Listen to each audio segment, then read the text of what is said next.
Okay, thank you for tuning in once again, and today we are looking at the types of controls. If it's your first time tuning in, this session would be suitable for someone who's looking to sit the ISC2 CC exam or the CompTIA Security Plus exam. I'm Benjamin, and let's get started. Okay, so when we look at controls, we often classify them via two different mechanisms. So, via purpose as well as via nature. So a control can be a preventive control as well as a technical control. It can be a technical preventive control, it can be a physical preventive control, or so on and so forth. So let's take a look at some examples of what are preventive controls. So if you look at, let's say, the physical realm, a preventive control could be something such as a fence, and it prevents someone from actually gaining access to the premises. And for technical control, a preventive control could be something such as a firewall, and again, it prevents packets from unauthorized ports, from packets bound for unauthorized ports from being able to access the services. Okay, let's take a look at detective controls. So detective controls don't actually prevent a person that unauthorized access, but it actually detects when it has occurred.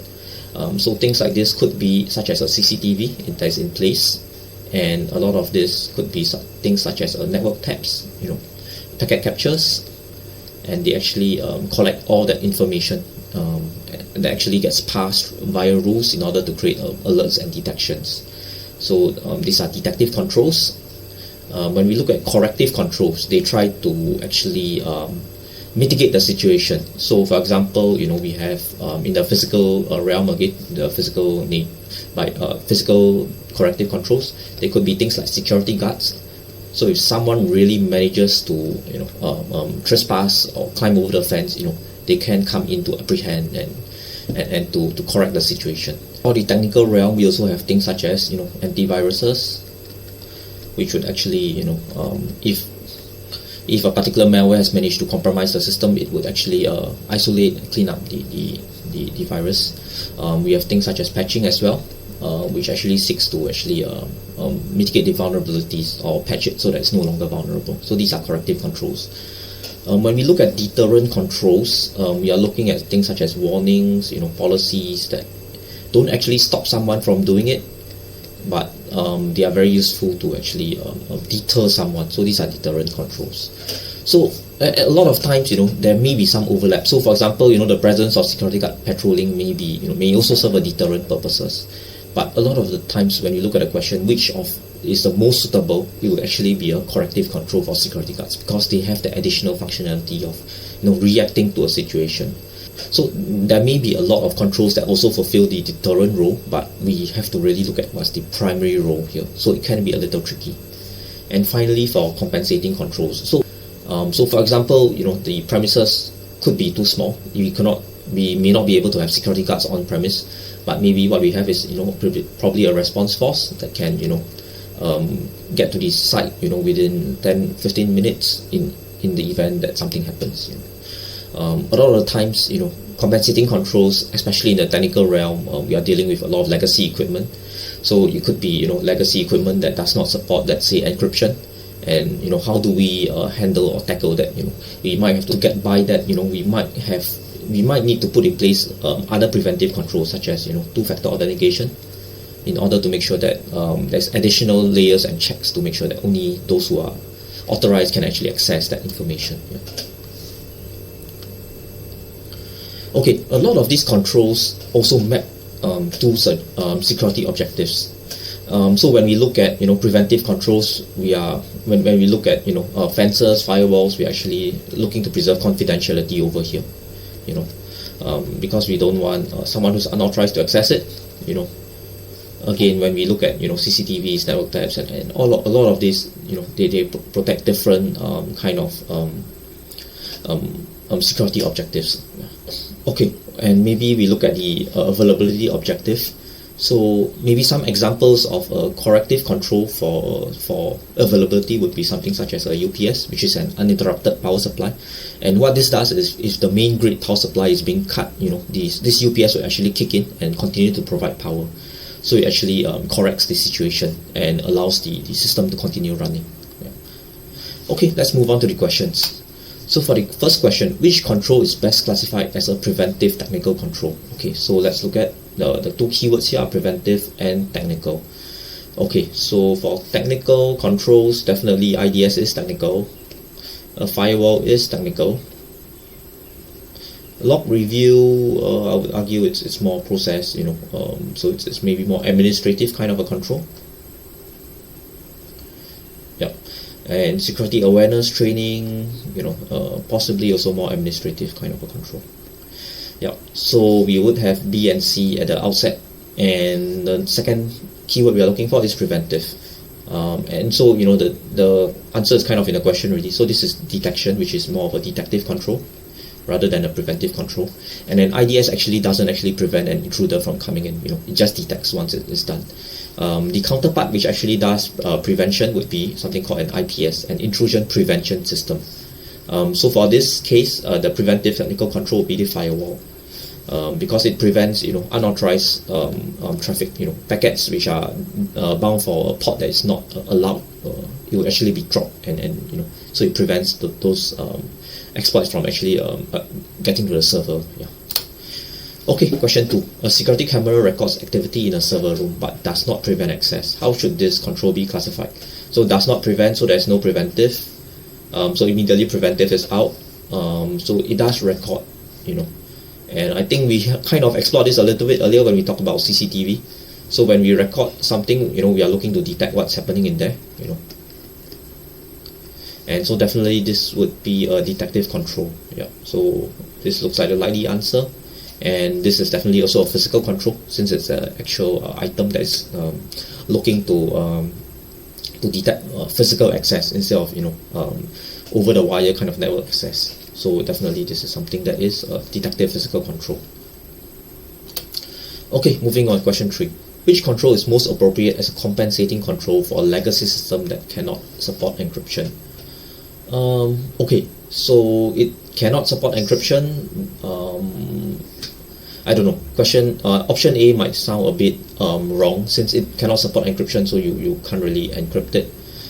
Maybe the answer could be encrypt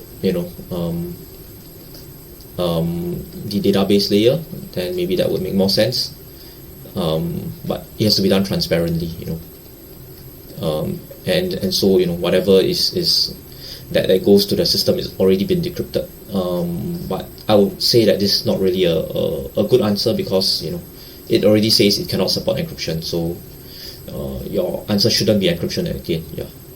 Additional access, logging and monitoring. Yeah, maybe this might work. So we would want to have additional scrutiny on it, so that if there's any unauthorized access, we can immediately know about it, since it's weaker, since the security is weaker in the sense that there's no encryption there. Removing the system from the network, this is a lot about risk avoidance. It's not really compensating, because we are totally avoiding the use of the entire system. So it's not really there.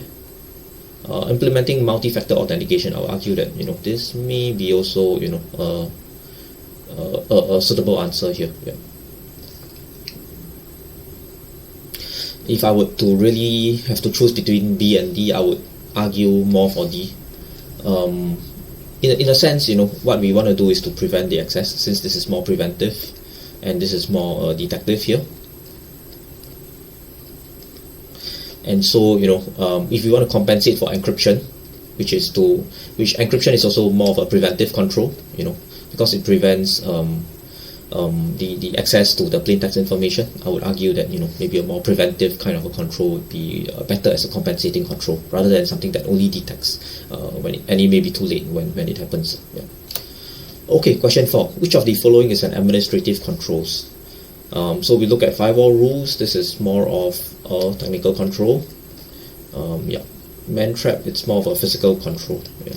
So what's a man trap is basically, you may have a tiny room here, which we have a door here and a door here, and what happens is that one person can tap their card to enter the door, and then this door would lock, so it's only one person allowed in at any one time.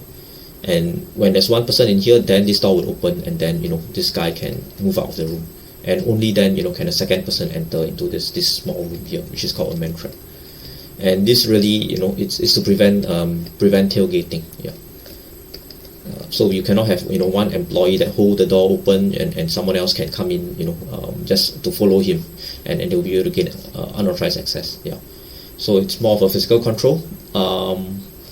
And acceptable use policy, yes, this is more administrative. It's a document that states what an employee is allowed to do, not allowed to do.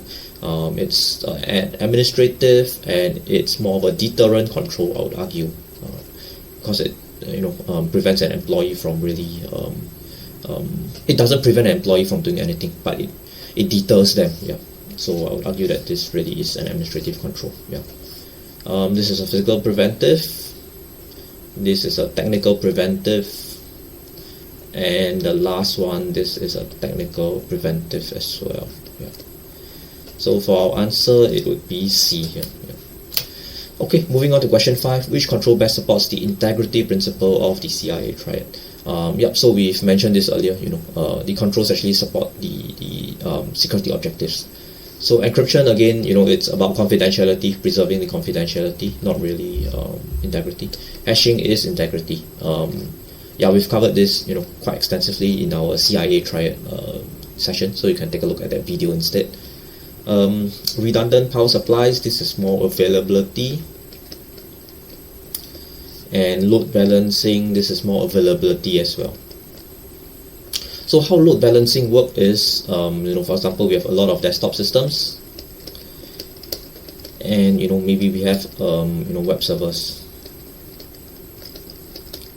and we have a load balancer in front. And what they'll do is they'll hit the load balancer, they'll get served to the web server. And let's say this web server is already serving two desktops, and it may be loaded, it may be high load. What will happen is that load balancer will start to redirect traffic to a certain to the second one, and once they have served once they have hit that load, it will again redirect to the third one here again. And so this is how it actually balances the load among the backend web servers. So this is the load balancer, and it's more for availability. So 5 people can all access the websites at the same time without causing load issues. Yeah. So for this question, it will be actually B, hashing. Yeah. Okay, let's look at question 6. Which scenario best demonstrates a deterrent control? So we are looking at deterrent. Applying security patches, I would argue it's more corrective, since we are fixing the vulnerability, we are correcting it so that it cannot be exploited. Blocking traffic with a firewall, it's more preventive. Posting warning banners about monitoring, yep, so this is really deterrent. We are not stopping anyone from really doing anything untoward, but we are just warning them that we are monitoring them, so it deters them from doing so. Yeah. So this is more of a deterrent control. Restoring backups would be more corrective as well, since something has happened and we are trying to correct the situation and bring it back to normal. Yeah. So for this question, it will be C. Okay, question 7. A company deploys an IPS that automatically blocks malicious traffic in real time. So we are talking about blocking, we are talking about IPS. Which 2 classifications apply to this control? Okay, so immediately we see that an IPS is an intrusion prevention system. Yeah. And we see that it does blocking, so it's actually preventing it from coming in the first place. So immediately we are looking at preventive already. Yeah. So definitely it's a preventive control. So is it a technical control or is it a physical control? So when we are talking about malicious traffic here, we are talking about network traffic. We are not talking about human traffic. So definitely it's a technical control over here. Yeah. And so the answer for this would be B. Alright, the last question here. Which control is least effective at improving availability? Okay, we are talking about least effective here. Okay, failover clustering. And so how it works for failover clustering is that we have multiple web servers that are part of this same cluster, and they actually ping each other for health checks, not very regular basis. And if one particular server goes down, they would immediately be able to route traffic among themselves. So they would actually change up the routing behavior, and that would actually provide increased availability here. So this is definitely helping to improve availability. Yeah. Redundant network links. So how this works is that we have all these web servers here. We have multiple routers, and they come through different ISPs. So this could be the ISP1, and this could be ISP2.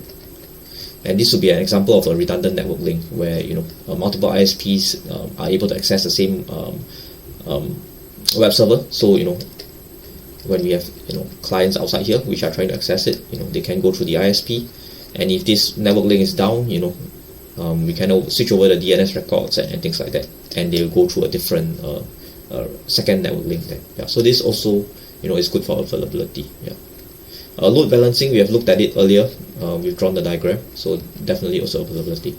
Data encryption is more confidentiality, so it's not really availability. So this is really least effective over here. Yeah. And that's about it. I hope this session has been useful, and thank you once again for tuning in, and definitely do subscribe because we will have more videos out on different topics. Thank you once again. Yeah.